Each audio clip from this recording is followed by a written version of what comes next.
Os pagamentos do Vale Gás devem ser retomados no mês de outubro. E sobre esse e outros assuntos, a gente conversa agora com o ministro-chefe da Casa Civil, Ciro Nogueira. Ministro, seja bem-vindo. Boa noite. Boa noite, é um prazer estar com vocês.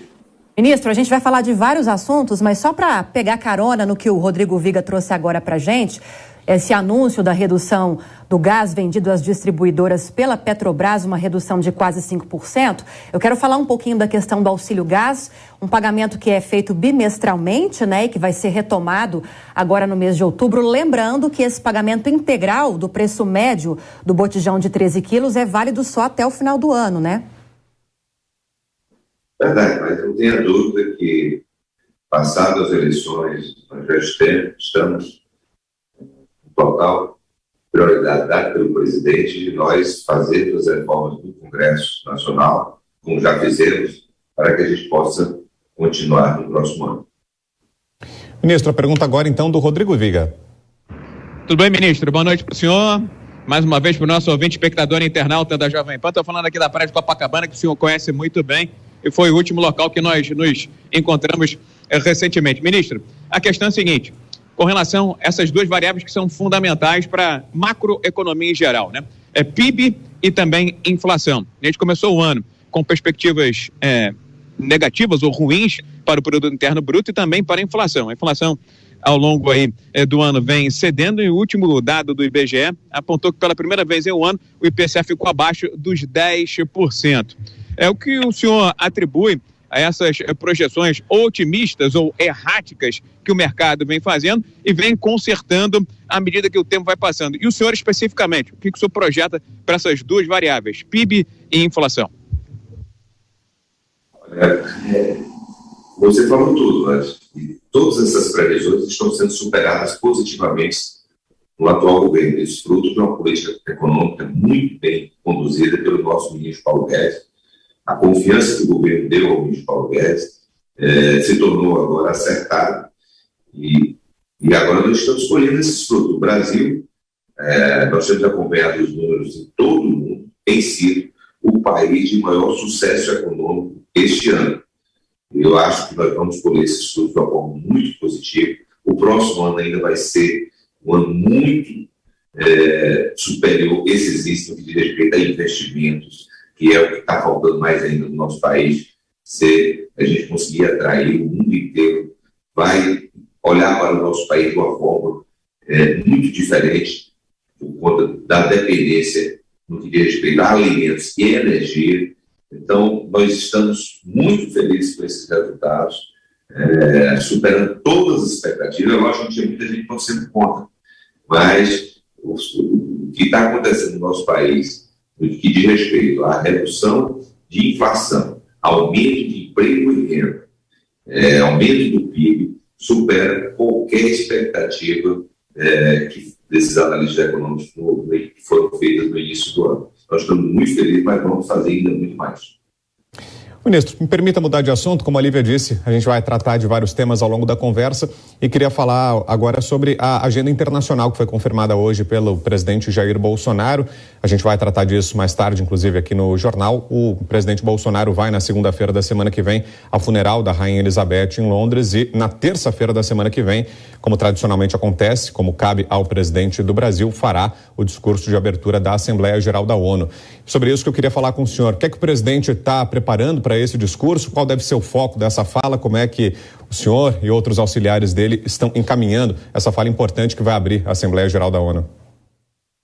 Não tenho dúvida que o presidente vai demonstrar no seu discurso da ONU o sucesso econômico do nosso país.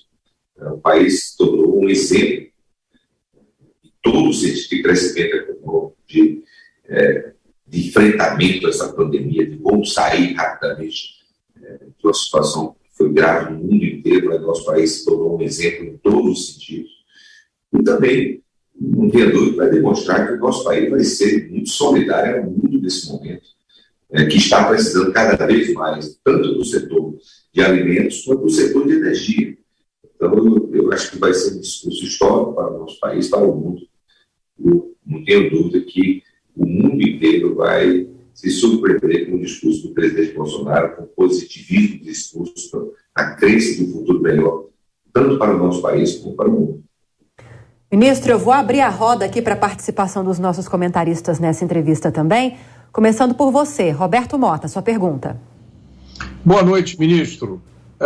O desespero demonstrado pelo PT e pelos seus aliados, num discurso raivoso, em atitudes incompreensíveis para os eleitores, parece que sinaliza que eles acham que vão perder a eleição presidencial.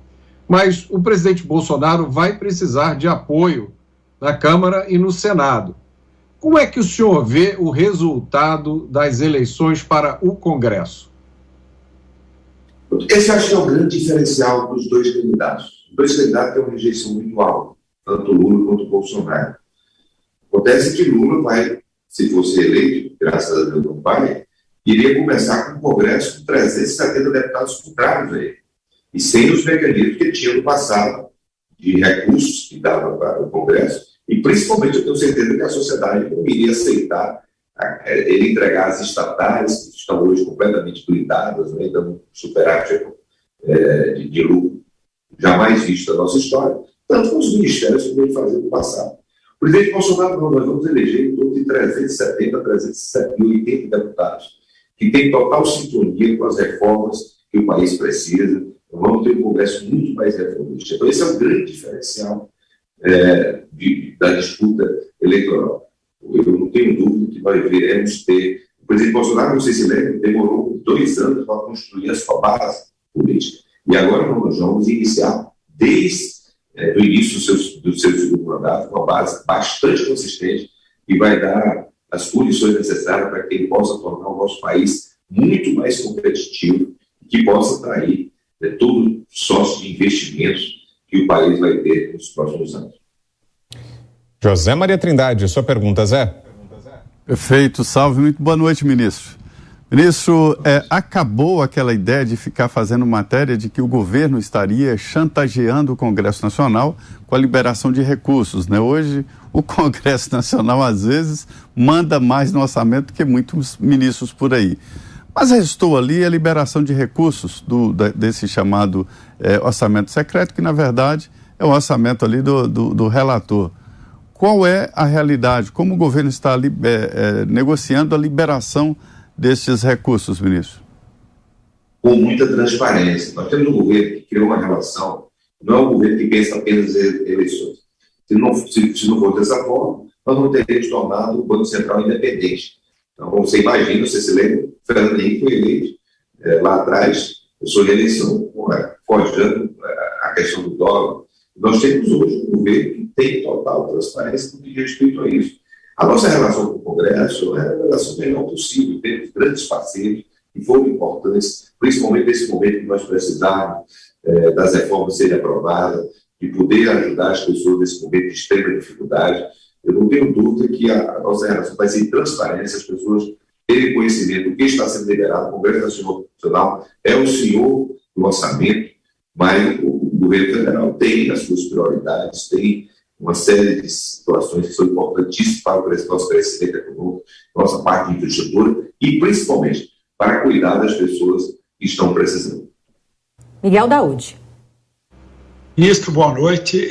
O presidente Bolsonaro eleito, nós sabemos que 2023 será um ano para o orçamento muito difícil. O senhor vê possibilidade de implementar em 2023 as reformas necessárias, como a reforma da federação, tributária, administrativa, que seriam as reformas para a saída do governo na gestão orçamentária e o cumprimento das promessas que o presidente vem fazendo durante a campanha? O senhor vê espaço, o senhor acha que os parlamentares vão, neste momento, depois de tantos anos de se recusarem a discutir isso, eles podem discutir isso? Nós vamos ter um presidente reeleito, das eleições mais disputadas de nossa história, um Congresso que quase a totalidade dessa base política foi eleita porque estão ao lado do presidente, então vai ter essa dívida de gratidão. Eu acho que o país tem uma oportunidade no próximo ano de enfrentar o seu maior ciclo virtuoso de nossa história. Teve a dificuldade de orçamento, mas nós iremos receber o maior volume de investimentos do nosso país, que o nosso país já teve. Vocês não têm ideia, eu passo o dia inteiro na Casa Civil recebendo grupos econômicos de fora, pessoas que querem vir investir no nosso país. O setor de energias, você imaginar que nós podemos construir em curto prazo 50 Itaipus na nossa costa do Nordeste, você imagina o que é isso. Então, o setor de alimentos no mundo está completamente dependente do nosso país. Nós vamos ter um ciclo virtuoso. Eu não tenho dúvida que o Congresso Nacional, que foi um grande parceiro nos últimos anos, será fundamental essa base política que o presidente conquistou para que a gente possa implementar essas reformas que você citou. Agora, ministro, falando ainda dessa questão orçamentária, uma das principais propostas de campanha de governo do presidente Jair Bolsonaro à reeleição, e não só dele como também de outros presidenciáveis, é manter também nos próximos anos a ampliação do Auxílio Brasil nesse valor de R$600. Justamente por causa de questões fiscais, orçamentárias, a lei orçamentária para o ano que vem não traz esse valor de 600, traz o valor de R$405, mas ainda mesmo nesse projeto, o senhor sabe muito bem disso, o governo deixou a mensagem dizendo que segue negociando para encontrar formas de viabilizar essa ampliação, que ela seja mantida nos próximos anos. Como estão as negociações? Para que direção se está indo para que realmente isso continue nos próximos anos? Olha, se tem alguém que tem autoridade para dizer e fazer essa promessa, é o presidente Bolsonaro, porque isso também não tinha no ano passado, e nós criamos as condições políticas para, com responsabilidade fiscal, para que fosse pago essa melhoria para as pessoas que estão precisando. Nós não temos nem como imaginar as pessoas que hoje estão precisando desse auxílio de haver uma diminuição no próximo ano. Então, não tenha dúvida que nós temos a capacidade de negociar com o Congresso, já implementamos isso no passado, por que não implementar no futuro? Não tenho dúvida que essa promessa do presidente Bolsonaro será cumprida com muita facilidade após as eleições. Pois bem, acabamos de conversar com o ministro-chefe da Casa Civil, Ciro Nogueira. Ministro, muito obrigado pela entrevista, boa semana e boa noite. Eu que agradeço, um grande abraço a vocês.